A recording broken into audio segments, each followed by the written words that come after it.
हरे कृष्णा सभी भक्तों को राधे राधे। तो आज श्रीमद् भागवत महापुराण के प्रथम स्कंद का पंचम अध्याय पढ़ रही हूँ। तो पहले भगवान नाम ले लूँ। श्री कृष्ण गोविंद हरे मुरारे, हे नाथ नारायण वासुदेव, हे नाथ नारायण वासुदेव, हे नाथ नारायण वासुदेव। श्री कृष्ण गोविंद हरे मुरारे, हे नाथ नारायण वासुदेव। हरे कृष्णा कृष्णा कृष्णा हरे हरे, हरे राम राम राम हरे हरे। हरे कृष्णा कृष्णा कृष्णा हरे हरे, हरे राम राम राम हरे हरे।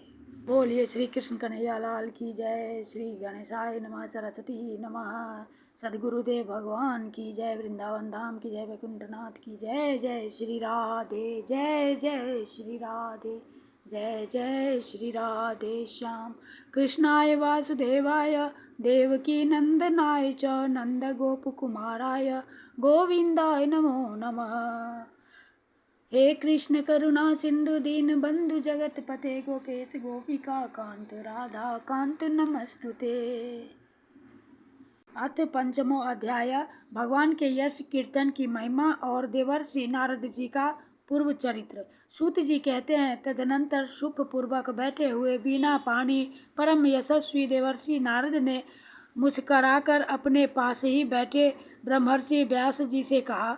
नारद जी ने प्रश्न किया, महाभाग व्यास जी, आपके शरीर एवं मन दोनों ही अपने कर्म एवं चिंतन से संतुष्ट है न?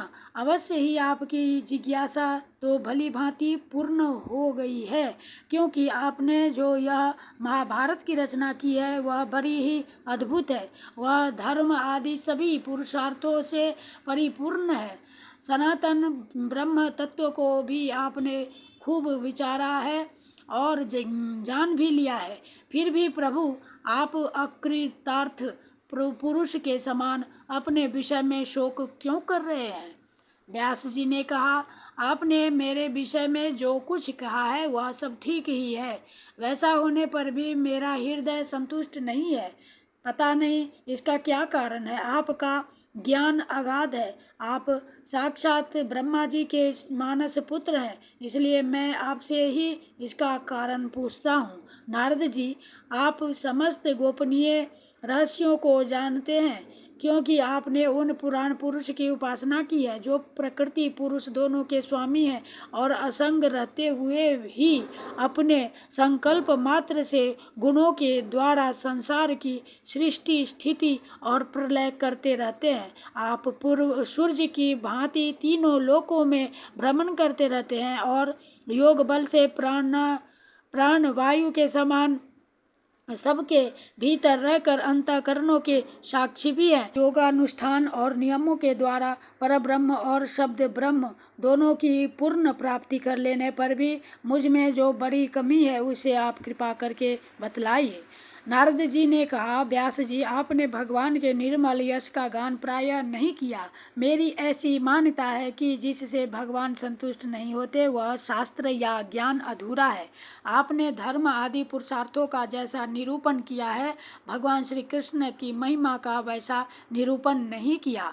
जिस वाणी से चाहे वह रस भाव अलंकार आदि से युक्त ही क्यों न हो, जगत को पवित्र करने वाले भगवान श्री कृष्ण के यश का कभी गान नहीं होता।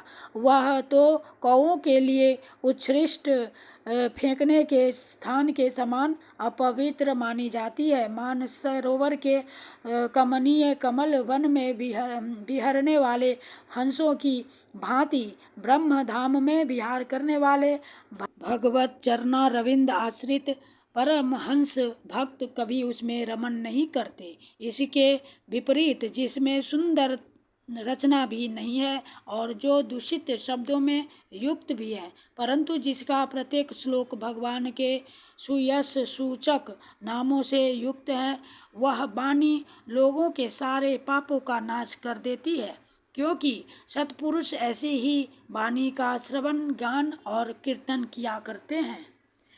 वह निर्मल ज्ञान भी जो मोक्ष की प्राप्ति का साक्षात साधन है। यही यदि भगवान की भक्ति से रहित हो तो उसकी उतनी शोभा नहीं होती। फिर जो साधन और सिद्धि दोनों ही दशाओं में सदा ही अमंगल रूप है, वह काम्य कर्म और जो भगवान को अर्पण नहीं किया गया है, ऐसा है तुक यानी निष्काम कर्म भी कैसे सुशोभित हो सकता है। महाभाग व्यास जी, आपकी दृष्टि अमोघ है, आपकी कीर्ति पवित्र है, आप सत्यपरायण एवं दृढ़ व्रत हैं। इसलिए अब आप संपूर्ण जीवों को संबंधन से मुक्त करने के लिए समाधि के द्वारा अचिंत्य शक्ति भगवान की लीलाओं का स्मरण कीजिए। जो मनुष्य भगवान की लीला के अतिरिक्त और कुछ कहने की इच्छा करता है, वह उस इच्छा से ही निर्मित अनेक नाम और रूपों के चक्कर में पड़ जाता है। उसकी बुद्धि भेदभाव से भर जाती है। जैसे हवा के झकोरों से डगमगाती हुई डोंगी को कहीं भी ठहरने का ठौर नहीं मिलता, वैसे ही उसकी चंचल बुद्धि कहीं भी स्थिर नहीं हो पाती। संसारी लोग स्वभाव से ही विषयों में फंसे हुए हैं। धर्म के नाम पर आपने उन्हें निंदित यानी पशु हिंसा युक्त सकाम कर्म करने की भी आज्ञा दे दी है। यह बहुत ही उल्टी बात हुई, क्योंकि मूर्ख लोग आपके वचनों से पूर्वोक्त निंदित कर्म को ही धर्म मानकर यही मुख्य धर्म है ऐसा निश्चय करके उसका निषेध करने वाले वचनों को ठीक नहीं मानते। भगवान अनंत है, कोई विचारवान ज्ञानी पुरुष ही संसार की ओर से निवृत्त होकर उनके स्वरूप भूत परमानंद का अनुभव कर सकता है। अतः जो लोग परमार्थिक बुद्धि से रहित हैं और गुणों के द्वारा नचाए जा रहे हैं, उनके कल्याण के लिए ही आप भगवान की लीलाओं का सर्वसाधारण के हित की दृष्टि से वर्णन कीजिए। जो मनुष्य अपने धर्म का परित्याग करके भगवान के चरण कमलों का भजन सेवन करता है, भजन परिपक्व हो जाने पर तो बात ही क्या है। यदि इससे पूर्व ही उसका भजन छूट जाए तो क्या कहीं भी उसका कोई अमंगल हो सकता है। परंतु जो भगवान का भजन नहीं करते और केवल स्वधर्म का पालन करते हैं, उन्हें कौन सा लाभ मिलता है। बुद्धिमान मनुष्य को चाहिए कि वह उसी वस्तु की प्राप्ति के लिए प्रयत्न करे जो तिनके से लेकर ब्रह्म पर्यंत समस्त ऊंची नीची योनियों में कर्मों के फल स्वरूप आने जाने पर भी स्वयं प्राप्त नहीं होती। संसार के विषय सुख तो जैसे बिना चेष्टा के दुख मिलते हैं, वैसे ही कर्म के फल रूप में अचिंत्य गति समय के फेर से सबको सर्वत्र स्वभाव से ही मिल जाते हैं। व्यास जी, जो भगवान श्री कृष्ण के चरना रविंद का सेवक है, वह भजन न करने वाले कर्मी मनुष्यों के समान दैवात कभी बुरा भाव हो जाने पर भी जन्म मृत्यु में संसार में नहीं आता। वह भगवान के चरण कमलों के आलिंगन का स्मरण करके फिर उससे छोड़ना नहीं चाहता। उसे रस का चस्का जो लग चुका होता है। जिनसे भगवान की उत्पत्ति स्थिति और प्रलय होते हैं, वे भगवान ही इस विश्व के रूप में भी हैं। ऐसा होने पर भी वे इससे विलक्षण हैं। इस बात को आप स्वयं जानते हैं, तथापि मैंने आपको संकेत मात्र कर दिया है। व्यास जी, आपकी दृष्टि अमोघ है। आप इस बात को जानिए कि आप पुरुषोत्तम भगवान के कलावतार हैं। आपने अजन्मा होकर भी जगत के कल्याण के लिए जन्म ग्रहण किया है। इसलिए आप विशेष रूप से भगवान की लीलाओं का कीर्तन कीजिए। विद्वानों ने इस बात का निरूपण किया है कि मनुष्य की तपस्या, वेदाध्ययन, यज्ञानुष्ठान, स्वाध्याय, ज्ञान और दान का एकमात्र प्रयोजन यही है कि पुण्य कीर्ति श्री कृष्ण के गुणों और लीलाओं का वर्णन किया जाए। उन्हें पिछले कल्प में अपने पूर्व जीवन में मैं वेदवादी ब्राह्मणों की एक दासी का लड़का था। वे योगी वर्षा ऋतु में एक स्थान पर चतुर्मास्य कर रहे थे। बचपन में ही मैं उनकी सेवा में नियुक्त कर दिया गया था। मैं यद्यपि बालक था, फिर भी किसी प्रकार की चंचलता नहीं करता था, जितेंद्रिय था, खेल कूद से दूर रहता था और आज्ञानुसार उनकी सेवा करता था। मैं बोलता भी बहुत कम था। मेरे इस शील स्वभाव को देखकर समदर्शी मुनियों ने मुझ सेवक पर अत्यंत अनुग्रह किया।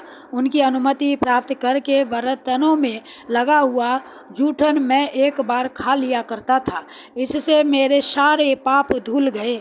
इस प्रकार उनकी सेवा करते करते मेरा हृदय शुद्ध हो गया और वे लोग जैसा भजन पूजन करते थे उसी में मेरी भी रुचि हो गई। प्यारे व्यास जी, उस सत्संग में उन लीला गान परायण महात्माओं के अनुग्रह से मैं प्रतिदिन श्री कृष्ण की मनोहर कथाएं सुना करता था। श्रद्धा पूर्वक एक एक पद श्रवण करते करते प्रिय कीर्ति भगवान में मेरी रुचि हो गई। महामुने, जब भगवान में मेरी रुचि हो गई तब उन मनोहर कीर्ति प्रभु में मेरी बुद्धि भी निश्चल हो गई।